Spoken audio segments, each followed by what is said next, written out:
Národní park Bwindi je typický tropický deštný prales s ročním průměrným teplotním rozsahem mezi 15 až 27 stupni Celsia. Je domovem pro více než polovinu světové populace horských goril. Tito mírní primáti jsou vysoce ohroženým druhem. V této oblasti žije více než 360 jedinců z odhadovaných 800 kusů zbývajících na celém světě. Gorila horská je poddruhem gorily východní. Jedná se o druhého největšího primáta na světě. Vyskytuje se pouze na malém území, v horské oblasti na pomezí Konžské demokratické republiky, Ugandy a Rwandy.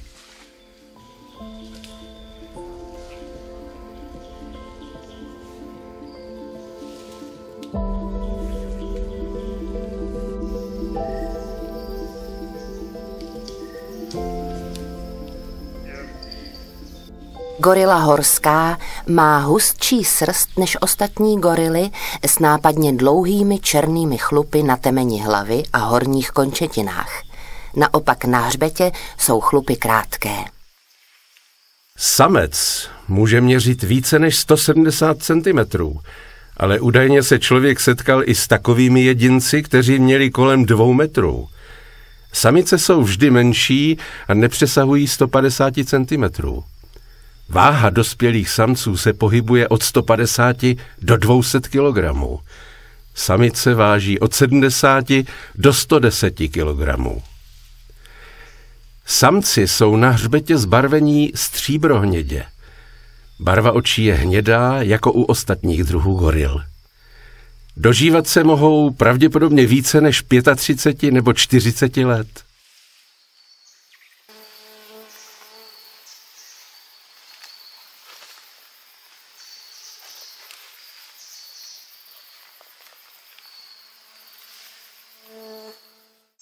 Navzdory své velikosti a síle gorily nepatří mezi agresivní tvory. Ale pro člověka může takové setkání skončit tragicky, jestliže se uchýlí k útěku, neboť tím gorilu vydráždí. Obecně se doporučuje, aby se člověk pokud možno nezalekl, zůstal nehnutě stát a vyvaroval se upřenému pohledu do gorilích očí.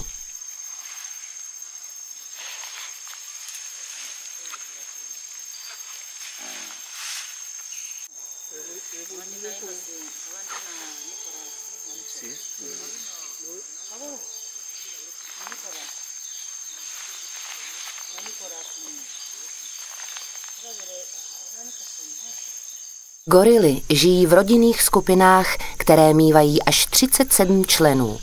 Každá taková tlupa se skládá z alespoň jednoho velkého samce, několika samic a skupiny mláďat. Během přesunu si obstarávají potravu a staví si nová hnízda z trávy a větví, a to převážně na zemi, kde tráví většinu času. Zvládnou však šplhat po stromech do výšky až 40 metrů. Gorily horské jsou aktivní přes den. K odpočinku se ukládají večer a vstávají za úsvitu.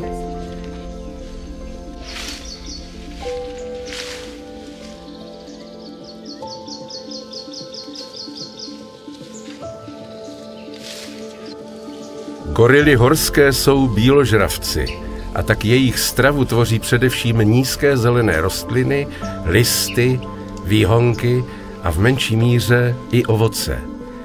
Jejich strava je bohatá na vodu, takže nepotřebují pít. Gorily mají s lidmi mnoho společného, možná více, než se předpokládalo. Jejich DNA je z 98% identická s lidskou.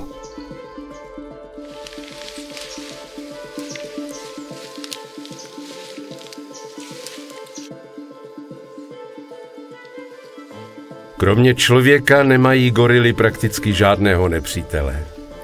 Pokoušet jejich sílu nechce ani ta největší šelma. Radši ustoupí. Za jejich úbytek mohlo, či stále může, několik faktorů. Zabírání životního prostoru, nemoci, těžba nerostných surovin, válečný konflikt a pytlačení.